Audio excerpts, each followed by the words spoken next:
পৃথিবীর মধ্যে সব জায়গা সমান না, সব জায়গা বা সব স্থান এটা সমান না। কিছু জায়গার মর্যাদা অন্য জায়গাগুলোর চেয়ে বেশি, এবং পৃথিবীর মধ্যে সবচেয়ে মর্যাদাপূর্ণ স্থান হলো মক্কা, আল মসজিদ আল হারাম, বাইতুল্লাহ। এবং অষ্টম হিজরিতে ফাতহ মক্কার পর থেকে আজ পর্যন্ত 1400 বছরের বেশি সময় ধরে এটা মুসলিমদের কাছে আছে, আলহামদুলিল্লাহ। পরবর্তী দ্বিতীয় পবিত্রতম যে স্থান সেটা হলো আল মাদিনা আল মুনাওয়ারা, মসজিদ আল নববী। এবং প্রথম হিজরি থেকে এখনো পর্যন্ত 1400 বছরের বেশি সময় ধরে এটা মুসলিমদের কাছে আছে, আলহামদুলিল্লাহ। কিন্তু তৃতীয় পবিত্রতম যে জায়গা, বাইতুল মাকদিস, আল কুদস, মসজিদ আল আকসা, এটা হলো সম্ভবত মানব ইতিহাসে সবচেয়ে কন্টেস্টেড জায়গা। এটা এমন একটা জায়গা যেটা নিয়ে বারবার দ্বন্দ্ব, সংঘাত, যুদ্ধ, প্রতিরোধ, বিপ্লব হয়ে আসছে। বাইতুল মাকদিস নিয়ে 200 বছর সময় ধরে ক্রুসেড হয়েছে, আপনারা জানেন। টানা 200 বছর হয় নাই, থেমে থেমে প্রায় 200 বছর সময় ধরে হয়েছে। লক্ষ লক্ষ, মিলিয়নস অফ মানুষ মারা গেছে, খ্রিস্টান এবং মুসলিম এবং ইহুদি। এবং বারবার এই বাইতুল মাকদিসের ব্যাপারটা মানুষকে তাড়না তৈরি করছে, মানুষকে আর্জ করছে, মানুষকে ড্রাইভ করছে পাশ্চাত্যে এবং প্রাচ্যে। আমি আপনাদের একটা এক্সাম্পল দিই। আপনারা ক্রিস্টোফার কলম্বাসের নাম শুনছেন। প্রথম ইউরোপীয়, ধারণা করা হয় প্রথম ইউরোপীয় যে আমেরিকাতে গেছে, ক্রিস্টোফার কলম্বাস 1400 কত সালে, 92 সালে। এই 1492 সালের শুরুতেই স্পেনে গ্রানাডার পতন হয়, আল আন্দালুসে গ্রানাডার পতন হয়। এবং আলহামরা যে প্রাসাদ ছিল, যেটা মুসলিমদের শৌর্য, বীর্য, শান এবং মানের প্রতীক, এটার চাবি তুলে দেওয়া হয়েছিল স্পেনের রাজা ফার্দিনান্দ এবং রানী ইসাবেলার কাছে। ওই বছরই 1492 শেষের দিকে কলম্বাস বের হয় আমেরিকার জন্য। 1493 সালে কলম্বাস একটা চিঠি লেখে ইসাবেল এবং ফার্দিনান্দের জন্য। সেখানে সে বলে, আমাকে যদি 5 বছর সময় দেন, আমি একটা বাহিনী পাঠাবো, যেই বাহিনীতে 50,000 পদাতিক সেনা থাকবে এবং 5,000 অশ্বারোহী থাকবে। বিশাল বাহিনী। তার পয়েন্টটা হলো যে আমরা আমেরিকাতে এত সম্পদ পাইছি যেটা দিয়ে আমরা এত বিশাল একটা বাহিনী তৈরি করতে পারবো। কিন্তু এই বাহিনীর উদ্দেশ্য কি? এই বাহিনী কি করবে? এই বাহিনীর উদ্দেশ্য হলো, তার চিন্তা ছিল যে এটা জেরুজালেম আবার দখল করবে। অর্থাৎ কলম্বাস আমেরিকাতে গেছে, সেই জায়গাতেও সে চিন্তা করতেছে যে সে কিভাবে জেরুজালেমকে দখল করবে। এইভাবে বারবার এই চিন্তা প্রাচ্য এবং পাশ্চাত্যের মানুষকে তাড়িত করছে।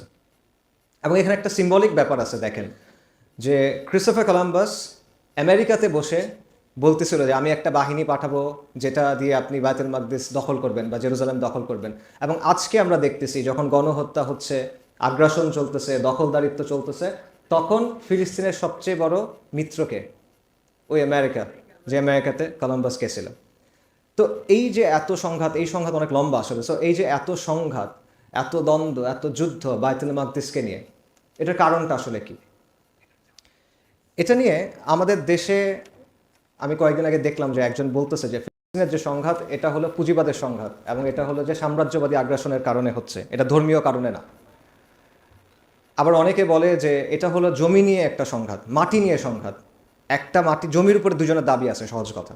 এবং আনফর্চুনেটলি মুসলিম উম্মার অনেক বিখ্যাত বক্তা আছে, নাম বললে আপনারা সবাই চিনবেন, তাদেরও এরকম বক্তব্য আছে যে ইহুদিদের সাথে আমাদের যে সংঘাত, এটা কোনো আকাইদি সংঘাত না, এটা মাটি নিয়ে সংঘাত, জমি নিয়ে সংঘাত। ব্যাপারটা আসলে এরকম কিনা? অবশ্যই রাজনৈতিক এখানে ভূমিকা আছে, অবশ্যই পুঁজিবাদের ভূমিকা আছে, অবশ্যই সাম্রাজ্যবাদী আগ্রাসনের ভূমিকা আছে, এগুলো সবই সত্য। কিন্তু এগুলোকে চালিত করে কি? এগুলোর পেছনে কি? আমরা দেখি বুলেট, আমরা দেখি বর্ডার, আমরা দেখি বোমা, আমরা দেখি দখলদারিত্ব, এটা হলো বাহ্যিক চেহারাটা। বাট এর পেছনে কি আছে? কোন জিনিসটা এটা চালিত করে? এখানে বিশ্বাসের একটা ব্যাপার আছে, আকাইদার একটা ব্যাপার আছে। একটা জিনিস চিন্তা করে দেখেন, এদের মূল চাওয়াটা যদি এটা হতো যে তাদের একটা থাকার জায়গা দরকার, তাহলে তো পুরো বিশ্বে অনেক জায়গা আছে, আল্লাহর দুনিয়াটা তো অনেক বড়, তাদের ওই জায়গাটাই কেন লাগবে? এবং তাদেরকে কিন্তু প্রস্তাব দেওয়া হয়েছিল, অনেকগুলো প্রস্তাব তাদের দেওয়া হয়েছিল। 1903 সালে ফর এক্সাম্পল ব্রিটিশদের পক্ষ থেকে একটা প্রস্তাব দেওয়া হয়েছিল। আজকে যে জায়গাটাকে আমরা কেনিয়া এবং ইউগান্ডা বলি, এই জায়গাটাতে প্রায় 5,000 বর্গ মাইলের মতো একটা জায়গা প্রস্তাব করা হয়েছিল কংগ্রেসকে, যে তোমরা এই জায়গায় যেয়ে থাকো। তারা এটা প্রত্যাখ্যান করছে। এরকম আরও প্রস্তাব ছিল। আমেরিকাতে, সাউথ আমেরিকাতে, আফ্রিকাতে, আলাস্কাতে, নানা জায়গাতে এরকম প্রস্তাব দেওয়া হয়েছিল যে তোমরা যদি চাও যে ইহুদিদের একটা আলাদা বাসস্থান হোক, তাদের একটা আলাদা রাষ্ট্র হোক, এরকম জায়গায় গিয়ে করো। কিন্তু তাদের ফলাস্তিনই লাগবে, এটা কেন? কারণ এখানে আকিদার একটা ব্যাপার আছে, এখানে প্রফেসির একটা ব্যাপার আছে, এখানে বিশ্বাসের একটা ব্যাপার আছে। সেই বিশ্বাসটা ভুল হইতে পারে। ভাই আলোচনা করে গেছেন যে ইহুদিদের অ্যাকচুয়াল তাদের লেখালেখি অনুযায়ী বিষয়গুলো কেমন, কিন্তু কিতাব অনুযায়ী বা তাদের কাছে যেই তথ্য ছিল সেগুলো অনুযায়ী তো তাদের ঈসা আলাইহিস সালামকে মেনে নেওয়া উচিত ছিল মাসিহ হিসেবে। তারা তো সেটা মানে নাই। তাদের তো রাসূলুল্লাহ সাল্লাল্লাহু আলাইহি ওয়াসাল্লামকে মেনে নেওয়া উচিত ছিল, কারণ তাদের কিতাবে সাইন ছিল। হুয়াই ইবনে আখতাব, আপনারা সবাই জানেন, সাফিয়া রাদিয়াল্লাহু আনহার পিতা, ওনার কথোপকথন আছে, তারা স্পষ্টভাবে চিনতে পারছে রাসূলুল্লাহ সাল্লাল্লাহু আলাইহি ওয়াসাল্লামকে, এটাই শেষ নবী। কিন্তু তারা মানে নাই, স্বীকার করে নাই, তাই না?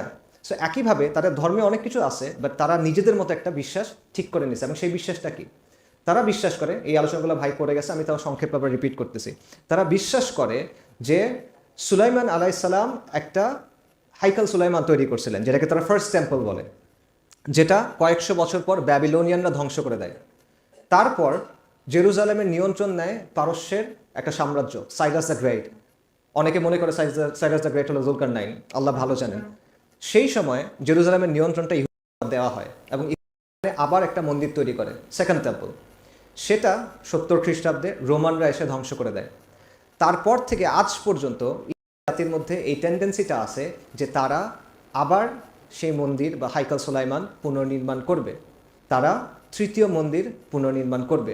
এবং কোন জায়গায় তারা এটা নির্মাণ করবে, এই যে জায়গাটা, সেটা যদি তারা তানাখ থেকে দেখে, তারা বলে এটা হলো জায়ন, এবং জায়ন হলো বাইতুল মাকদিস। তারা ওই জায়গায় এটা তৈরি করতে চায় যে জায়গায় আজকে মসজিদ আল আকসা আছে, যেখানে ডোম অফ দ্য রক আছে, কুব্বাতুস সাখরা আছে, সেই জায়গাতে তারা এটা করতে চায়। প্রথম দিকে যারা জায়নিস্ট ছিল তারা বেশিরভাগই সেকুলার ছিল, অনেকে নাস্তিক ছিল, কিন্তু স্টিল তারা এই যে যেই টানটা জায়ানেই আমার এটা হইতে হবে, বাইতুল মাকদিসের এই জায়গাটাতেই আমার রাষ্ট্র হইতে হবে, এই জিনিসটা থেকে তারা বের হইতে পারে নাই, যদিও তারা নাস্তিক ছিল। আর এখনকার বিশাল একটা অংশ তারা এটা অ্যাকচুয়ালি বিশ্বাস করে। পুরো পৃথিবীর বর্তমানে আপনারা যদি জরিপ দেখেন, অ্যাটলিস্ট 75% অফ জিউস, পুরো ওয়ার্ল্ডের 75% এই সমর্থন করে। কাজেই এখানে একটা আকীদার বিষয় আছে। বহু বছর ধরে তারা যে কাজটা করতেছে সেটা হলো তারা আল আকসার নিচে খোরাখুরি করতেছে। আপনারা দেখবেন যে ভাইরা আছে, মুসলিম সংগঠনগুলো, তারা এটা নিয়ে বারবার কথা বলেন, কারণ বলতেছে তারা এটা করতেছে আর্কিওলজিক্যাল ইনভেস্টিগেশনের জন্য, এটা প্রত্নতাত্ত্বিক অনুসন্ধানের জন্য। বাট অ্যাকচুয়াল বাস্তবতা হলো তারা এটা করতেছে মসজিদ আল আকসার বেসটাকে দুর্বল করার জন্য। কারণ তারা চায় মসজিদ আল আকসা, কুব্বাতুস সাখরা, এই সবগুলো ভেঙে সেখানে তৃতীয় মন্দির বানানো। এবং এটার জন্য তাদের সব প্রস্তুতি তারা সম্পূর্ণ করে রাখছে। তাদের অ্যাকচুয়াল ডিজাইন বানানো আছে, টেম্পল ইনস্টিটিউট নামে একটা প্রতিষ্ঠান আছে, এরকম একাধিক প্রতিষ্ঠান আছে। ওইখানে যেই হাইকাল পুনর্নির্মাণ করা হবে বা তৃতীয় মন্দির নির্মাণ করা হবে, সেটা ডিজাইন তারা ফাইনালাইজ করছে। সেখানে যে পুরোহিতরা আচার অনুষ্ঠান পালন করবে বা র্যাবাইরা, তাদের পোশাক কী হবে সেই ডিজাইন তারা তৈরি করছে। যেই ধরনের পানপাত্র ইউজ হবে, ঝাড়বাতি ইউজ হবে, সোনার অলংকার ব্যবহার করা হবে, প্রত্যেকটা ডিজাইন তারা করে রাখছে। এবং আপনারা জানেন, এটা আপনারা গত 24 সাল থেকে অনেক খবর দেখছেন যে তারা রেড হেফার নিয়ে আসতেছে, লাল গরু। কেন? ভাই একটাকে বলে গেছেন, তাদের ধর্মমতে তারা এখানে ঢুকতে পারে না বৈধভাবে, বিশুদ্ধ মানে তারা যে অবস্থায় আছে এই অবস্থায় ঢুকতে পারবে না, তারা নিজেদেরকে বিশুদ্ধ করে ঢুকতে হবে। এবং সেই বিশুদ্ধ হওয়ার উপায় হলো ওই রেড হেফার, একটা নির্দিষ্ট ধরনের গরু, সেটাকে জবাই করে সেটাকে পুরায় ছাই দিয়ে নিজেদেরকে পরিষ্কার করতে হবে, এটা তারা বিশ্বাস করে। এবং এই জন্য আপনারা নিশ্চয়ই খবরগুলো দেখছেন যে তারা আমেরিকা থেকে এবং বিভিন্ন জায়গা থেকে, অস্ট্রেলিয়া থেকে প্রবাবলি, বিভিন্ন এরকম স্পেশাল গরু নিয়ে গেছে, রাইট? তারা এই বিষয়গুলো বিশ্বাস করে এবং তারা মনে করে যে টেম্পল তৈরি হবে, তারা এখানে কুরবানি শুরু করবে, কিংডম অফ ইসরায়েল প্রতিষ্ঠিত হবে এবং এখানে মাসি আসবে। এবং তারা যে মাসির জন্য অপেক্ষা করতেছে সেটা হল আল মাসিহ আদ-দাজ্জাল। তারা প্রকৃত যে মাসি, সত্য মাসি ঈসা ইবনে মারইয়াম আলাইহিস সালাম, তাকে প্রত্যাখ্যান করছে, তাকে মিথ্যাবাদী অপবাদ দিছে এবং তারা মিথ্যা মাসির জন্য অপেক্ষা করতেছে। কাজেই এখানে বিশ্বাসের ব্যাপারটা আছে। আরেকটা এক্সাম্পল দেখেন, এই জিনিসটাও ভাই বলে গেছেন তাই আমি সংক্ষেপে বলতেছি। জায়নিজম যেটা বলে, মানে খ্রিস্টানদের মধ্যে যারা জায়নিস্ট, এরা কট্টর জায়নিস্ট, তারা এটা বিশ্বাস করে। কেন? কারণ তারা মনে করে যে রাষ্ট্র যত শক্তিশালী হবে, যত সম্প্রসারিত হবে তত সেকেন্ড কামিং কাছে আসবে। সেকেন্ড কামিং মানে তারা বিশ্বাস করে ঈসা আলাইহিস সালাম ফিরে আসবেন, যা সত্য, আমরা বিশ্বাস করি। তো তারা মনে করে যে যদি শক্তিশালী হয়, সম্প্রসারিত হয়, তাহলে এটা কাছাকাছি চলে আসবে। মানে বেসিক্যালি তারা ইয়াউমুল কিয়ামাকে কাছে আনতে চায়, রাইট? এই টাইপের একটা জিনিসে তারা বিশ্বাস করে। আমেরিকার ইভাঞ্জেলিক্যাল যে খ্রিশ্চানরা আছে তারা অত্যন্ত শক্তিশালী একটা লবি হিসেবে কাজ করে পক্ষে। আমেরিকার রাজনীতিতে রিপাবলিকানদের বড় একটা অংশ খ্রিশ্চান জায়নিজমে বিশ্বাস করে, ডেমোক্রেটদের সিগনিফিকেন্ট একটা অংশ এটাতে বিশ্বাস করে। সো এখানেও আকিদার একটা ব্যাপার আছে। এই ক্ষেত্রে আপনারা একটা বই পড়তে পারেন, শেখ সাফর আল হাওয়ালির একটা বই আছে ইয়াউমুল গাদাব, সেখানে উনি এগুলো নিয়ে বিস্তারিত আলোচনা করছেন। আমি আপনাদের আরেকটা ঘটনা বলি। 1917 সাল, জেরুজালেম মাত্র ব্রিটিশদের নিয়ন্ত্রণে আসছে। ব্রিটিশ বাহিনীর প্রধান হিসেবে সেখানে গেছে এক জেনারেল, তার নাম হলো এডমান্ড অ্যালেনবি। সে জেরুজালেমে ঢুকলো, তারপর সে কয়েকদিন পর চলে গেল দামাস্কাসে। দামাস্কাসে তার কী কাজ? সে দামাস্কাসে একটা স্পেশাল জায়গায় গেছে। কোথায় গেছে? সুলতান সালাহুদ্দিন আলা আইয়ুবির কবরের কাছে গেছে, এবং সে সুলতান সালাহুদ্দিন আলা আইয়ুবির কবরে লাথি মারছে। লাথি মেরে বলতেছে, অ্যাওয়েক ও Salauddin, we have return. Salauddin ওঠো, আমরা ফিরে আসছি। কারা ফিরে আসছে? ক্রুসেডাররা ফিরে আসছে। তার বক্তব্য হলো আমরা ক্রুসেডাররা ফিরে আসছে। এই একটা কথার মধ্যে, এই 2 লাইনের কথার মধ্যে শতাব্দীর ওজন আছে, ইতিহাসের ওজন আছে। সে বেসিক্যালি বলতেছে মুসলিমরা আমরা ফিরে আসছি, আমরা ক্রুসেডাররা ফিরে আসছি, তোমাদের যে এটা ছিল এটা আমরা আবার দখল করে নিছি, কি করবা করো। সো এই সব কিছুর পেছনে কি আছে? বিশ্বাস আছে, আকিদা আছে। সো এটা আকিদার একটা দ্বন্দ্ব, এটা বিশ্বাসের একটা দ্বন্দ্ব। এটা শুধুমাত্র রাজনীতি বা সাম্রাজ্যবাদের বিষয় না। অবশ্যই এই ব্যাপারগুলো এখানে ফ্যাক্টর ইন করে, বাট এগুলোই একমাত্র বিষয় না। এবার আমাদের জায়গা থেকে দেখেন, আমাদের জায়গা থেকে মসজিদ আল আকসা এটার গুরুত্ব কেন? এটার অনেকগুলো গুরুত্ব আছে, নানা কারণ আছে। আমি সংক্ষেপে কয়েকটা বলতেছি। প্রথম কারণ, আবু যর রাদিয়াল্লাহু আনহু থেকে হাদিস আছে, বর্ণিত আছে যে তিনি রাসূলুল্লাহ সাল্লাল্লাহু আলাইহি ওয়াসাল্লামকে জিজ্ঞেস করছেন এই দুনিয়াতে তৈরি হওয়া প্রথম মসজিদ কোনটা? রাসূলুল্লাহ বলছেন বাইতুল্লাহ, আল মসজিদ আল হারাম। তারপরের মসজিদ কোনটা? মসজিদ আল আকসা। এবং উলামায়ে কেরাম এটা নিয়ে আলোচনা করতে গিয়ে বলছেন যে এই মসজিদ তৈরি করছিলেন ইদার মালাকরা, ফেরেশতারা, অথবা আদম আলাইসাল্লাম, অথবা ইব্রাহিম আলাইসাল্লাম, এবং পরবর্তীতে সুলাইমান আলাইসাল্লাম, হাইকেল সুলাইমান তৈরি করছেন এখানে।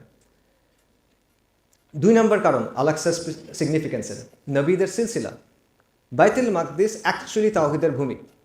বাইতুল মাকদিস নবীদের ভূমি। এইখানে দাউদ আলাইসাল্লামের মেহরাব ছিল। এইখানে জাকারিয়া আলাইসাল্লামকে পুত্র সন্তানের সুসংবাদ দেওয়া হয়েছিল, ইয়াহিয়া আলাইসাল্লামের। এখানে মারিয়াম আলাইসাল্লামের মেহরাব ছিল। এই বাইতুল মাকদিসে সাইয়্যিদনা ঈসা ইবনে মারিয়াম আলাইহিসসালাম তার জন্ম হয়েছিল। এবং ইবনু আব্বাস রাদিয়াল্লাহু আনহু থেকে একটা বিখ্যাত কল আছে, উনি বলছেন বাইতুল মাকদিস নির্মাণ করছেন আম্বিয়ারা, বাইতুল মাকদিস আবাদ করছেন আম্বিয়ারা, এবং বাইতুল মাকদিসে 1 হাত পরিমাণ এমন জায়গা নাই যেখানে কোনো নবী ইবাদত করেন নাই অথবা কোনো ফেরেশতা এসে দাঁড়ান নাই। এটা হলো বাইতুল মাকদিসের গুরুত্বের আরেকটা বিষয়। তৃতীয় পয়েন্ট, আল ইসরা ওয়াল মেরাজ। বাইতুল মাকদিসের সাথে জড়িত আল ইসরা ওয়াল মেরাজ। নবী সাল্লাল্লাহু আলাইহি সাল্লাম যখন আল ইসরা ওয়াল মেরাজে নিয়ে যাওয়া হয়েছে, সেটা হয়েছে কোথা থেকে? প্রথমে বাইতুল মাকদিস থেকে। আল্লাহ সুবহানাহু ওয়া তাআলা কোরআনে এটা মানে বলছে, সুবহানাল্লাযী আসরা বিআবদিহি লাইলাম মিনাল মাসজিদিল হারামি ইলাল মাসজিদিল আকসাল্লাযী বারাকনা হাওলাহু। মহিমান্বিত তিনি যিনি তার আবদকে রাতের বেলা মসজিদুল হারাম থেকে মসজিদুল আকসাতে নিয়ে গেছেন, যেই মসজিদুল আকসা বারাকনা হাওলাহু, যেটার সারাউন্ডিংস ব্লেসড। কেন নিছেন? লিনুরিয়াহু মিন আয়াতিনা, তার নিদর্শন সমূহ দেখার জন্য। ইন্নাহু আস-সামিউল বাসীর, আল্লাহ সর্বশ্রোতা সর্বদ্রষ্টা।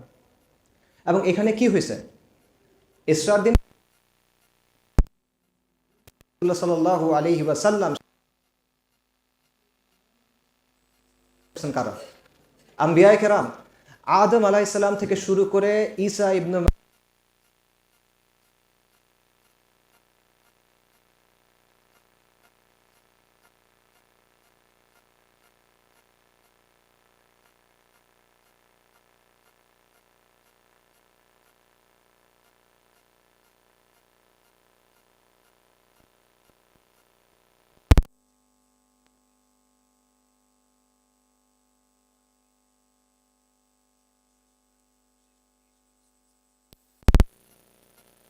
মতিতে সকল নবী ও রাসূল সেখানে সালাত আদায় করছে। এটা আল আকসার আরেকটা সিগনিফিকেন্স। আল আকসার আরেকটা সিগনিফিকেন্স, এটা আমরা সবাই জানি, এটা হলো প্রথম কিবলা। যখন থেকে সালাত ফরজ হয়েছে এরপর থেকে হিজরতের প্রায় 16 থেকে 17 মাস পর্যন্ত সম্ভবত রাসূলুল্লাহ সাল্লাল্লাহু আলাইহি ওয়াসাল্লাম এবং মুসলিমরা এই বাইতুল মাকদিসের দিকে মুখ করে সালাত আদায় করছেন। পরবর্তীতে রাসূলুল্লাহ চাচ্ছিলেন এটা পরিবর্তন হয়ে যাক, রাসূলুল্লাহ চাচ্ছিলেন মুসলিমদের কিবলা আলাদা হোক, রাসূলুল্লাহ চাচ্ছিলেন সেটা বাইতুল্লাহ হোক। তাই আল্লাহ সুবহানাহু ওয়া তাআলা বললেন ফাওয়াল্লি ওয়াজহাকা শাতরাল মাসজিদুল হারাম, আপনার মুখ আপনি পরিবর্তন করে নেন এই দিকে। সো এটা আরেকটা গুরুত্বপূর্ণ। তৃতীয় না, সরি, 5 নাম্বার পয়েন্ট। আচ্ছা, তারপরে সেটা হলো সিংগায় ফু দেওয়া। আমরা জানি যে সিংগায় ফু দেওয়া হবে, সিংগায় কয়েকবার ফু দেওয়া হবে, একাধিকবার ফু দেওয়া হবে। দ্বিতীয়বার যখন ফু দেওয়া হবে তখন কি হবে? পুনরুত্থান ঘটবে, মানুষ উঠে দাঁড়াবে, কবর থেকে উঠে দাঁড়াবে। এটা কোন জায়গা থেকে হবে? আল্লাহ সুবহানাহু ওয়া তাআলা কোরআনে বলতেছেন ওয়াস্তামি ইয়াউমা ইউনাদিল মুনাদি, শোনো যেদিন একজন আহ্বানকারী আহ্বান করবে মিন মাকানিন করিব, নিকটবর্তী এক স্থান থেকে। এবং তারপর আল্লাহ বলছেন ইয়াউমা ইয়াসমাউনাস সাইহাতা বিল হক, সেই দিন প্রত্যেকে এক প্রচণ্ড ধ্বনি শুনবে। যালিকা ইয়াউমুল খুরুজ, এটা হলো মাটি থেকে বের হওয়ার দিন। এই আয়াতগুলোর তাফসির দেখেন, তাফসির আত-তাবারি দেখেন, তাফসির আল-কুরতুবী দেখেন, তাফসির ইবনে কাসীর দেখেন। তারা ইবনু আব্বাস রাদিয়াল্লাহু আনহু, কাতাদা রাদিয়াল্লাহু আনহু থেকে বলতেছেন যে ইয়াউমা ইউনাদিল মুনাদি, এক আহ্বানকারী, এই আহ্বানকারীকে ইসরাফিল আলাইহিস সালাম, এবং সে যে প্রচণ্ড আহ্বান করবে মিম মাকানিন কারিব, নিকটবর্তী স্থান থেকে। নিকটবর্তী স্থান কি? বাইতুল মাকদিস। এবং ইমাম আল কুরতুবী তার একটা কিতাব আছে তাজকিরা, সেখানে উনি বলতেছেন শুধু এটা না, ইসরাফিল আলাইহিস সালাম সিংগায় ফু দিবেন একটা পাথরের উপর দাঁড়ায়, যেটা হলো আস-সাখরা, কুব্বাতুস সাখরা। আজকে আপনারা দেখেন না যে একটা সোনা দিয়ে মোড়ানো একটা মিনার আছে, এটা হলো কুব্বাতুস সাখরা। এখানে একটা পাথর ছিল, উলামায়ে কেরাম বলেন যে এই পাথর থেকে রাসূলুল্লাহ সাল্লাল্লাহু আলাইহি সাল্লামকে মেরাজের জন্য নিয়ে যাওয়া হয়েছিল। আল কুরতুবী বলতেছেন যে এই পাথরের উপর দাঁড়ায় ইসরাফিল আলাইহিস সালাম সিংগায় ফু দিবেন। সো এটা হলো আরেকটা গুরুত্ব।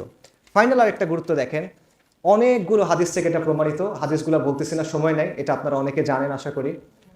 শেষ জামানায় মুসলিমদের ঘাঁটি কোন জায়গায় হবে? বাইতুল মাকদিস। ঈসা আলাইহিস সালাম আল মাসিহ আদ-দাজ্জালকে হত্যা কোথায় করবেন? বাব আল-লুদ নামে একটা জায়গা আছে বাইতুল মাকদিসের এখানে। আল মাহদির নেতৃত্বে যে বাহিনী থাকবে সেটা থাকবে এই জায়গাটাতে, এবং এখানে প্রচণ্ড যুদ্ধ হবে। বিখ্যাত হাদিস আছে, আপনারা জানেন, মুসলিম এবং মুসলিমদের মধ্যে প্রচণ্ড লড়াই হবে। পালাইতে থাকবে, তারা গাছ এবং পাথরের পেছনে গিয়ে লুকাবে।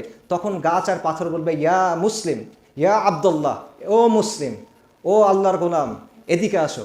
হাদা ইয়াহুদিয়্যু খালফি, আমার পিছনে আছে, ফাতাআল, আসো, ফাকতুলহু, তাকে হত্যা করো। প্রত্যেক গাছ এটা বলবে ইল্লাল গরকাদ, গরকাদ গাছ ছাড়া। কেন? রাসূলুল্লাহ বলছেন কারণ এটা একটা গাছ। সো এই জায়গা থেকে দেখেন বাইতুল মাকদিসের গুরুত্ব কতগুলো, আরও অনেকগুলো বলা সম্ভব, আমি অল্প কয়েকটা বললাম। কাজে অবশ্যই রাজনীতির ভূমিকা আছে, সাম্রাজ্যবাদের ভূমিকা আছে, আগ্রাসনের ভূমিকা আছে, নানা বিষয়ের ভূমিকা আছে, কিন্তু আলটিমেটলি এটা আকিদার লড়াই, এটা আলটিমেটলি দ্বীনের লড়াই। এটা শুধুমাত্র ফালাস্তিন নিয়ে একটা তর্ক না, এটা শুধুমাত্র ফিলিস্তিনের যে অধিবাসী তাদের বিষয় না, এটা ওই জাতীয়তাবাদী পতাকার বিষয় না যেটা আরব জাতীয়তাবাদের পতাকা। এটা কালেমার যুদ্ধ, এটা ইমানের সাথে কুফরের যুদ্ধ, যেই কুফর চিরন্তনভাবে চলতেছে। এই জিনিসটা আমাদের সবার স্পষ্ট হয়ে বোঝা দরকার। আল কুদস মুক্ত কিভাবে হবে এটা নিয়ে আমি বিস্তারিত আলোচনা করছি আগের একটা বিষয়, আপনারা চাইলে এটা ইউটিউবে আছে, শুনতে পারেন। ওই আলোচনা আমি এখন আর করবো না। আমি এটার জন্য কী ধরনের মাইন্ডসেট দরকার সেটা নিয়ে কিছু কথা বলার চেষ্টা করব। আল কুদস মুক্ত হওয়ার জন্য বা মুক্ত করার জন্য কী ধরনের মনোভাব দরকার, চিন্তা দরকার, সেটা নিয়ে কিছু কথা বলবো। এবং এই ক্ষেত্রে আমার কাছে মনে হয় একটা এক্সেলেন্ট এক্সাম্পল হলো নুরউদ্দিন জিঙ্কি রাহিমাহুল্লাহ, সুলতান নুরউদ্দিন জিঙ্কি রাহিমাহুল্লাহ। আপনারা অনেকে হয়তো তাকে চেনেন, সালাহুদ্দিনের মেন্টর, রাইট? নুরউদ্দিন জিঙ্কি একটা অদ্ভুত কাজ করলেন 1168 সালে খ্রিস্টাব্দে। উনি একটা রাজকীয় মিম্বার বানাইলেন, সিডার কাঠ দিয়ে, হাতির দাঁত দিয়ে সাজানো, দামি দামি মণিমুক্তা দিয়ে সাজানো, এবং এটা উনি আলেপ্পোর মসজিদে স্থাপন করলেন, হালেবের মসজিদে। এবং উনি বললেন এই মিম্বার হলো মসজিদ আল আকসার জন্য, এই মিম্বার আমরা গিয়ে মসজিদ আল আকসার উপর মধ্যে রাখবো এবং তারপর আমরা সেখানে সালাত আদায় করব। এই ঘটনার 20 বছরের মধ্যে এই কথা সত্য প্রমাণিত হয়েছে। কিন্তু নুরউদ্দিন জিঙ্কি তখন বেঁচে ছিলেন না, 1174-এ তিনি মারা গেছেন। আর সুলতান সালাহুদ্দিন আল আইয়ুবী রাহিমাহুল্লাহ তার নেতৃত্বে আল্লাহ বাইতুল মাকদিসকে ফাতাহ করে দিয়েছেন 1187-র দিকে। সো তিনি দেখেন নাই, কিন্তু তিনি শুরুটা করে দিয়ে গেছিলেন। নুরউদ্দিন জিঙ্গি বুঝতে পারছিলেন যে মুক্ত করার যে ব্যাপারটা, বাইতুল মাকদিসে মুক্ত করার যে ব্যাপারটা, এটা 1-2 দিনের ব্যাপার না, 1-2 মাসের ব্যাপার না, 1-2 বছরের ব্যাপার না, এটা প্রজন্মের একটা ব্যাপার, এটা একটা জেনারেশনাল প্রজেক্ট। উনি চারপাশে তাকায় দেখছিলেন যে মুসলিমরা দ্বিধাবিভক্ত, উনি তাকায় দেখছিলেন যে মুসলিমদের ঈমান দুর্বল হয়ে গেছে, মুসলিমদের অন্তর মরে গেছে, মুসলিমরা বাইতুল মাকদিস নিয়ে চিন্তা করতেছে না, মুসলিমরা একে অপরকে নিয়ে চিন্তা করতেছে না, একে অপরের বিরুদ্ধে ক্রুসেডদের সাথে চুক্তি করতেছে।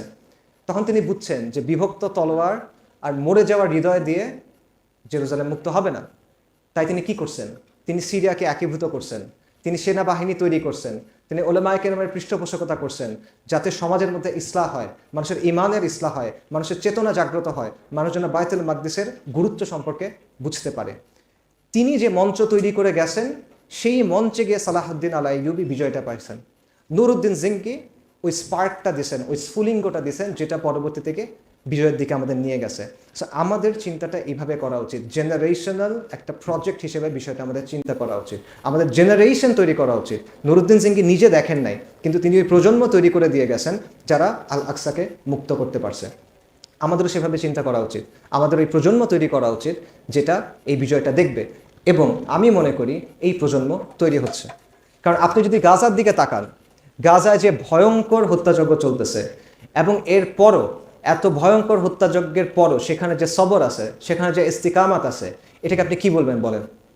এই জিনিসটাকে আপনি কি বলবেন বলেন? তাদের বিরুদ্ধে এমন কোনো অস্ত্র নাই যেটা ইউজ করা হয় নাই, একদম কাটিং এজ সব টেকনোলজি, মানে ক্লোজ প্রক্সিমিটিতে যা ইউজ করা যায় সব ইউজ করা হয়েছে, ড্রোন টেকনোলজি, AI টেকনোলজি, এর বাইরে conventional weapons of war, everything তাদের উপর ইউজ করা হয়েছে।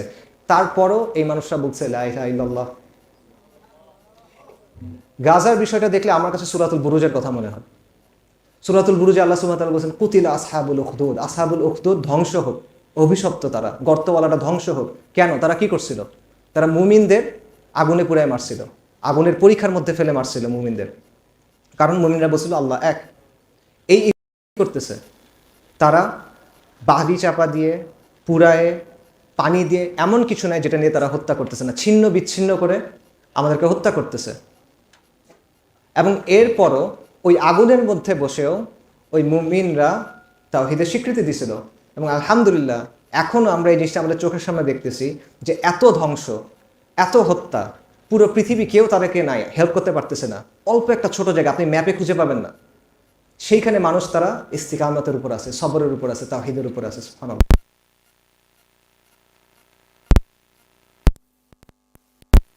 লাহুম আযাবুল হারিক, তাদের জন্য আছে আগুনে পুরানোর শাস্তি। তো এই যে আগ্রাসন, এই যে কুরবানি, এই যে সীমা লঙ্ঘন, নিশ্চিতভাবে এগুলো একটা পরিণতির দিকে যাবে।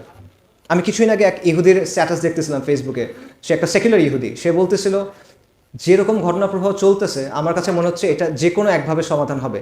দুইটা ওয়ে আছে, ইদার গাজা পুরোপুরি ধ্বংস হয়ে যাবে অথবা ইসরায়েল পুরোপুরি ধ্বংস হয়ে যাবে, ইসরায়েল রাষ্ট্র থাকবে না। আর আমি নিশ্চিত না কোনটা হবে। ইউরোপিয়ান জিউ, আমেরিকান জিউ, সে এটা বলতেছে।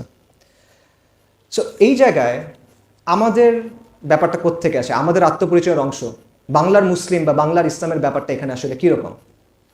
ডেফিনেটলি আল আকসা পুরা উম্মার আত্মপরিচয়ের অংশ। এটা ছাড়া আমাদের আকীদা সঠিক হবে না। এই সবই ঠিক আছে, কিন্তু বাংলার ইসলামের এখানে কোনো ভূমিকা আছে কিনা, বা বাংলার মুসলিমদের এখানে কোনো ভূমিকা আছে কিনা, বা আমাদের জন্য এটা কোনো স্পেশাল সিগনিফিকেন্স আছে কিনা, এই জায়গাটাতে আমাদের ওভারঅল টেন্ডেন্সি হলো যে বাংলাদেশের মুসলিমরা ভালো না, বাংলাদেশের মুসলিমরা খারাপ, মুনাফিক, ইত্যাদি ইত্যাদি। আমরা আমাদের কমকে অনেক গালাগালি করি, অতিরিক্ত গালাগালি করি। আমি ঠিক শিওর না দুনিয়াতে আর কোনো কম নিজেদের কমকে এত গালাগালি করে কিনা, আমি দেখি নাই, কিন্তু আমরা প্রচণ্ড গালাগালি করি। আমি এটার সাথে একমত না। বরং আমি মনে করি বাংলায় যে ইসলাম, এটার বেশ কিছু বিশেষত্ব আছে যেটা আপনি অন্য কোথাও পাবেন না, বা খুব কম পাবেন। অন্য কোথাও পাবেন না বলা ঠিক হবে না, খুব কম পাবেন। এটা একটা স্পেশাল স্ট্যাটাস আছে। কেন? আমি আপনার 3টা কারণ বলতেছি। প্রথম কারণ দেখেন, বাঙালি মুসলিম হলো উম্মার মধ্যে 3rd লার্জেস্ট এথনিক গ্রুপ। মানে উম্মার মধ্যে বিভিন্ন জাতিগোষ্ঠীর মানুষ আছে না, 200 কোটি উম্মার মধ্যে বা 180 কোটি, এর মধ্যে 3য় বৃহত্তম জাতিগোষ্ঠী হলো বাঙালি মুসলমান। আর এই বাঙালি মুসলমানের 85 থেকে 90% কোথা থেকে? বাংলাদেশ থেকে। এই জিনিসটা বিস্ময়কর, এই জিনিসটা বিস্ময়কর। এটা আমার কথা না, এটা ইতিহাসবিদদের কথা।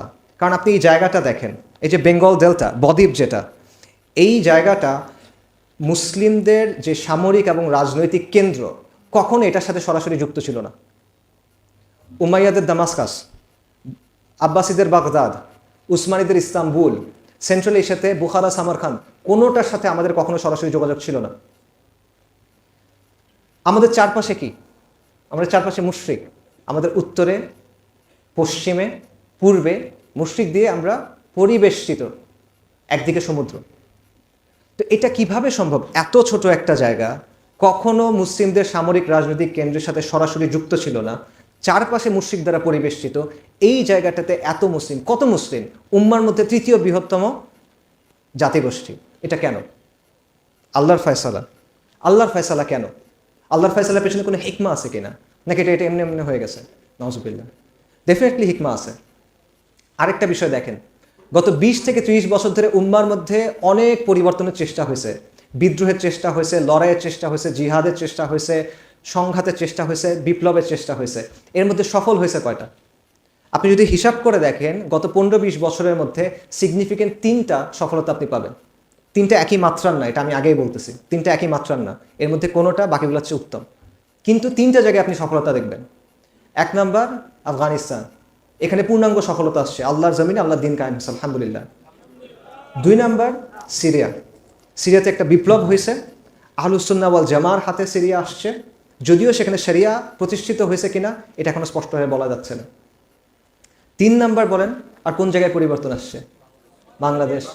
বাংলাদেশে বিপ্লব হয় নাই, বাংলাদেশে শরিয়া আসে নাই, ডেফিনেটলি আসে নাই, কিন্তু বাংলাদেশে একটা গণ অভ্যুত্থান হয়েছে এবং এক জঘন্য তাগুতের পতন হয়েছে, এবং ভারতের যে হেজেমনি ছিল এখানে, সেই হেজেমনির পতন ঘটছে, এবং ইসলামের জন্য এই জায়গাটা প্রশস্ত হয়েছে কিছুটা। যে অবস্থা ছিল আপনারা এগুলো সব জানেন, আমি আর এটা বলতেছি না, সেই জায়গায় আল্লাহ এটা প্রশস্ত করে দিয়েছেন।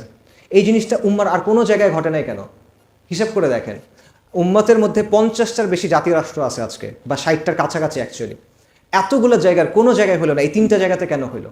এই 3টা জায়গার স্পেশালিটি কি? আপনি যে জায়গাটাকে এত গালি দিচ্ছেন, যেই মাটিটাকে গালি দিচ্ছেন, যেই এলাকার মানুষগুলোকে গালি দিচ্ছেন, আপনার ভাইদেরকে, আপনার কমকে আপনি গালি দিচ্ছেন, এই জায়গাটা এরকম কেন বলেন? এতগুলো জিনিস এখানে কেন মিলতেছে এসে? আল্লাহর ফয়সালা। আল্লাহর ফয়সালা কেন? এটার পেছনে হিকমাটা কি বলেন? এটার পেছনে হিকমাটা আপনার চিন্তা করার দরকার আছে কিনা এটা বলেন। তৃতীয় একটা কারণ বলি, আমাদের গৌরবের যে উত্তরাধিকার, এই অঞ্চলে মুসলিমদের ইতিহাস দেখেন, আমাদের পূর্বপুরুষদের ইতিহাস দেখেন। এই ইতিহাস কোথা থেকে শুরু করবেন? আপনি রংপুরে সাহাবা মসজিদ থেকে শুরু করেন, 70 হিজরিতে বা তার আগে যে মসজিদ তৈরি হয়েছে, সালাফুস সালিনের সময়ের কথা, এখানে মুসলিমরা আসছে, এখানে তাওহীদের দাওয়া হয়েছে। আপনি শাহজালাল থেকে শুরু করেন, হজরত শাহজালাল রাহিমাহুল্লাহ থেকে, শাহপরান রাহিমুল্লাহ থেকে, ফকির মজুসার কথা বলেন, অথবা আমাদের সবার আকাবিরদের কথা বলেন, শাহ ওলিউল্লাহ মুহাদ্দিস দেহলভি, শাহ আব্দুল আজিজ দেহলভি, সৈয়দ আহমেদ শাহিদ, শাহ ইসমাইল শাহিদ, আকাবিরা দেওবন্দ, আকাবিরা আহলুল হাদিস, তাদের সবার সংঘাত কি ছিল? হাজি শরীয়তুল্লাহ, মির নিসার আলী তিতুমির, তাদের সবার সংঘাত কি ছিল? কিসের জন্য ছিল, কিসের বিরুদ্ধে ছিল বলেন? তাদের সংঘাত ছিল, তাদের সংগ্রাম ছিল, তাদের লড়াই ছিল, তাদের দাওয়া, তাদের জিহাদ, প্রত্যেকটা জিনিস কিসের জন্য ছিল? আল্লাহর নিজামের জন্য, ইসলামী নিজামের জন্য, আর কুফরি নিজামের বিরোধিতার জন্য। এই তো তাওহীদের জন্য, শিরকের বিরুদ্ধে। এই তো এই যে ইতিহাস, বারবার এই অঞ্চলে আপনার আমার পূর্বপুরুষরা লড়াই করছেন, ভাষার জন্য করেন নাই, জাতীয়তার জন্য করেন নাই, বর্ণের জন্য করেন নাই, জমির জন্য করেন নাই, তারা বারবার ইসলামের জন্য করছেন, এবং তারা বারবার কুফর এবং শিরকের বিরুদ্ধে করছেন। কেন? এটা আল্লাহর ফয়সালা, রাইট? কিন্তু আল্লাহর ফয়সালার পেছনে হিকমাটা কি আমাকে বলেন। আমি ট্রুলি বিশ্বাস করি, আমি এটা আপনাদেরকে উত্তেজিত করার জন্য বা এনকারেজ করার জন্য বলতেছি না, আমার এটাতে তেমন আগ্রহ নাই।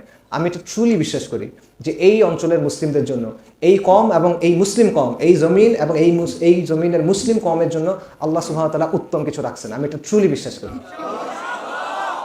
এই জমি এবং এই জমিনের মুসলিম কওমের জন্য আল্লাহ সুবহানাহু ওয়া তাআলা উত্তম কোনো উপসংহার ইনশাআল্লাহ তাআলা রাখছেন, যেই কারণে আপনি এই বিষয়গুলো দেখতেছেন। তো এখানে প্রশ্নটা হলো, আমরা এখানে কি করব, এবং এখানে আল আকসার সংযোগটা কোথায়, রাইট? সো আমরা এখন অনেকগুলো সংকটের মুখোমুখি আছি, আমরা ইতিহাসের একটা সন্ধিক্ষণে আছি, এবং এইখানে আল আকসার গুরুত্বটা আছে, কারণ আল আকসা আমাদের আত্মপরিচয়ের অংশ, এবং আল আকসা হলো উম্মতের সাথে আমাদের সংযোগের মাধ্যম। কেন? প্রথমত দেখেন, আমরা ভৌগোলিকভাবে বিচ্ছিন্ন বাকি উম্মা থেকে, আমরা কিন্তু বিচ্ছিন্ন, আমাদের কোনো ডিরেক্ট কোনো লাইন নেই। সো এই আল আকসা ওই লাইনটা হইতে পারে, মানে রুহানিভাবে বা আপনার সিম্বলিকভাবে ওই লাইনটা, যেটার মাধ্যমে আপনি উম্মার সাথে একত্রিত হচ্ছেন। বাট এখানে আরও কিছু সিগনিফিকেন্স আছে। আমাদের মধ্যে উম্মাবোধটা খুব দুর্বল, এই কমের মধ্যে আমাদের মধ্যে আমাদের যে সংস্কৃতি সেটা ইসলামী সংস্কৃতি থেকে অনেক দূরে। একটা বৈদিক একটা পৌত্তলিক সংস্কৃতি আমাদের উপর চাপায় দেওয়া হয়েছে হাজার বছরের বাঙালি সংস্কৃতির নামে। সো এটা অ্যাকচুয়াল ইসলাম থেকে অনেক দূরে, এবং একটা সেকুলার প্রগতিশীল গোষ্ঠী এটা আমাদের উপর চাপায় দিছে। তো এই সবগুলো যদি আমরা অতিক্রম করতে চাই তাহলে আল আকসা একটা শক্তিশালী এবং কার্যকরী মাধ্যম হতে পারে। আল আকসার যে কজটা, আল আকসার যে প্রতিরোধ, সেটাকে যদি আমরা ওন করি, এটাকে যদি আমরা আমাদের সংস্কৃতির অংশ বানাই, এটা নিয়ে যদি আমরা চর্চা করি, এটা নিয়ে যদি আমরা সোচ্চার হই, বিশ্ব দরবারে যদি আমরা দেখাতে পারি যে এই জায়গাটা যার এতগুলো বিশেষত্ব আছে, যেটা তোমাদের মধ্যে থার্ড এথনিক গ্রুপ উম্মার মধ্যে, সেটা আল আকসার ব্যাপারে এতটা সোচ্চার, যদিও তারা আল আকসা থেকে এতটা দূরে, তখন সেটা এই যে দুর্বলতাগুলো আমাদের আছে উম্মার সাথে যুক্ত হওয়ার ক্ষেত্রে, উম্মাটিক কনসিয়াসনেসের ক্ষেত্রে, আমাদের আইডেন্টিটি এবং আমাদের কালচারের ক্ষেত্রে এটা আমাদেরকে হেল্প করতে পারে সেটা অতিক্রম করার জন্য। আল আকসার মাধ্যমে আমরা উম্মার সাথে সংযুক্ত হতে পারি ইনশাআল্লাহ তাআলা। আমি শেষ করি। আমরা মহাকাব্যিক যুদ্ধের সময়ের দিকে আগায় যাচ্ছি। We are entering the age of epic battles. আমরা অলরেডি মহাকাব্যিক কুরবানির সময় আছি। গাজায় যে কুরবানি হচ্ছে এটা কি মহাকাব্যিক কুরবানি না? সিরিয়াতে যে কুরবানি হয়েছে এটা মহাকাব্যিক কুরবানি না? কাশ্মীরে যে কুরবানি হয়েছে, আফগানিস্তানে যে কুরবানি হয়েছে, ইরাকে যে কুরবানি হয়েছে, আরাকানে যে কুরবানি হয়েছে, উইঘুরদের যে কুরবানি হয়েছে, এটা কি মহাকাব্যিক কুরবানি না? সেই কুরবানি হচ্ছে। এরপরে মহাকাব্যিক যুদ্ধের সময় আসবে, এবং সেই প্রেক্ষাপট আপনি সামনে দেখতেছেন, আমরা হয়তো খেয়াল করতেছি না। আমি আপনাদের একটা এক্সাম্পল দিই। 100 বছরের বেশি সময় পর দামাস্কাস আহলুস সুন্নাহ ওয়াল জামার হাতে আসছে। কোন দামাস্কাস এটা? এটা হলো আমিরে মুয়াবিয়া রাদিয়াল্লাহু আনহুর যে রাজধানী, সেই দামাস্কাস। এটা হলো উমাইয়াদের যে রাজধানী, সেই দামাস্কাস। ওই উমাইয়া যারা কুব্বাতুস সাখরা তৈরি করছে আব্দুল মালিক আল মারওয়ানের সময়। এবং দামাস্কাসের আরেকটা বিশেষত্ব আছে, এটা কি বলতে পারেন বলেন দেখি? আল মানারা আল বাইদা, শ্বেত মিনার। রাসূলুল্লাহ সাল্লাল্লাহু আলাইহি ওয়াসাল্লামের হাদিস থেকে এটা আছে যে দামাস্কাসের পূর্ব পাশে ঈসা আলাইহিস সালাম অবতরণ করবেন একটা সাদা মিনারের উপরে। রাসূলুল্লাহ সাল্লাল্লাহু আলাইহি ওয়াসাল্লামের হাদিসে আছে ঈসা আলাইহিস সালামের শরীর জাফরান রঙের কাপড় দিয়ে ঢাকা থাকবে, তার চুলগুলো দেখে মনে হবে চুলগুলো ভেজা, সেখান থেকে যেন পানি পড়তেছে। 2 ফেরেশতার ডানার উপরে উনি হাত রেখে নেমে আসবেন। উনি নেমে আসবেন দামাস্কাসে, যেই দামাস্কাস 100 বছর ধরে আমাদের হাতে ছিল না। সর্বশেষ এটা আমাদের হাতে ছিল 1918-র দিকে, যখন উসমানীদের আন্ডারে দামাস্কাস ছিল। তারপরে ব্রিটিশরা নিছে, ফ্রেঞ্চরা নিছে, নোংরা জাতীয়তাবাদীরা নিছে, নুসাইরিরা নিছে, কুফফার মুশরিক নুসাইরিরা নিছে। 100 বছর পর এই দামাস্কাস আল্লাহ সুবহানাহু ওয়া তাআলা আহলুস সুন্নাহ ওয়াল জামার হাতে ফিরাই দিয়েছেন। কখন? এই 2024 সালে, আজকে থেকে 3-4 মাস আগে, 3.5 মাস আগে, রাইট? এবং মুজাহিদিন যখন দামাস্কাসে ঢুকছে তারা কি বলছেন আপনি জানেন? তারা বলছেন লাব্বাইক লাব্বাইক লাব্বাইক ইয়া আল্লাহ, আল্লাহ আমরা হাজির হয়েছি। এবং তারা বলছেন খাইবার খাইবার ইয়া ইয়াহুদ। এবং মুজাহিদিন স্লোগান দিয়েছেন খাইবার খাইবার ইয়া ইয়াহুদ, জাইশে মুহাম্মদ সাউফা ইয়াউদ। ইহুদ শোনো, মুহাম্মদ সাল্লাল্লাহু আলাইহি ওয়াসাল্লামের বাহিনী ফেরত আসতেছে। সো এই সব কিছু কি কোইন্সিডেন্স কিনা? এই সব কিছু এমনি এমনি হচ্ছে, কাকতালীয়ভাবে হচ্ছে না। আল্লাহ প্রেক্ষাপট তৈরি করতেছেন। ইবনুল আসিরের বিখ্যাত একটা উক্তি আছে, আল্লাহ যখন কোনো পরিণতি চান, আল্লাহ তখন সেটার প্রেক্ষাপট তৈরি করে দেন। আল্লাহ আমাদের জন্য যে পরিণতিটা চাচ্ছেন, এটার প্রেক্ষাপট আপনার সামনে তৈরি হচ্ছে। আল্লাহ আমাদেরকে বিজয়ের জন্য প্রস্তুত করতেছেন। আল্লাহ কোন পরিণতি চান? আল্লাহ বিজয় চান আমাদের জন্য। আল্লাহ লিখে দিয়েছেন, আল্লাহ সেই বিজয়ের জন্য আমাদের প্রস্তুত করছেন। ওয়াল্লাহু গালিবুন আলা আমরি ওয়ালাকিন্না আকসারান নাসি লা ইয়ালামুন। এই বিজয়ে আমরা কীভাবে ভূমিকা রাখবো, এটা একটি ইম্পর্টেন্ট বিষয়, এবং এটা নিয়ে আমাদের ভাবা দরকার, গভীরভাবে ভাবা দরকার। কারণ আমাদের সংগ্রামটা বা আমাদের লড়াইটা আফগানিস্তানের মতো হবে না, আমাদের লড়াইটা সিরিয়ার মতো হবে না। সেইখানকার অনেক কিছু আমাদের সাথে মেলে না। আফগানিস্তানের ভূপ্রকৃতি, আফগানিস্তানের ইতিহাস, আফগানিস্তানের মানুষের তারবিয়া, তাদের সমাজ ব্যবস্থা, সেখানকার আগ্রাসনের যে বাস্তবতা, এই বিষয়গুলো আমাদের এখানে নাই, সম্পূর্ণ ভিন্ন। তারা যেভাবে লড়াই করছেন অস্ত্রের মাধ্যমে, সেরকম কোনো প্রেক্ষাপট আমাদের এখানে দেখা যায় না। কাজেই আপাত দৃষ্টিতে মনে হয় আমাদের এখানে কাজ করতে হবে দাওয়াতের মাধ্যমে, আমাদের এখানে কাজ করতে হবে সামাজিকভাবে, আমাদের এখানে কাজ করতে হবে দাওয়া, ইসলাহ এবং তাজদিদের মডেলকে সামনে রেখে। যদি আল্লাহ প্রেক্ষাপট প্রস্তুত করে দেন সেটা ভিন্ন কথা। আল্লাহ প্রেক্ষাপট প্রস্তুত করে দিতে পারেন, আল্লাহু আলা কুল্লি শাইইন কাদির, যে কোনো সময়। কিন্তু তার আগ পর্যন্ত আপাত দৃষ্টিতে এটাই মনে হয়। আমাদের কাজ করতে হবে সমাজ সংস্কারের কাজের মাধ্যমে সামাজিক শক্তি অর্জন করা, সামাজিক শক্তি থেকে সামাজিক আন্দোলনে পরিণত করা, এবং সেখান থেকে সমাজ বিপ্লবের দিকে যাওয়া, পূর্ণাঙ্গ বিপ্লবের দিকে যাওয়া। আল্লাহু আ'লাম। কাজটা কঠিন মনে হতে পারে বা অনেক সময়ের কথা মনে হতে পারে, বাট আমি যেটা বললাম, আমি ট্রুলি দুটো জিনিস মনে করি। একটা জিনিস হলো যে আল্লাহ এই কম, এই জমিন এবং এই জমিনের মুসলিম কমের জন্য উত্তম কিছু রাখছেন। আমাদের সেই পরিণতির দিকে আগায় যেতে হবে, এবং আল্লাহ আমাদেরকে বিজয়ের জন্য প্রস্তুত করতেছেন, যেটার প্রেক্ষাপট আমরা দেখতেছি।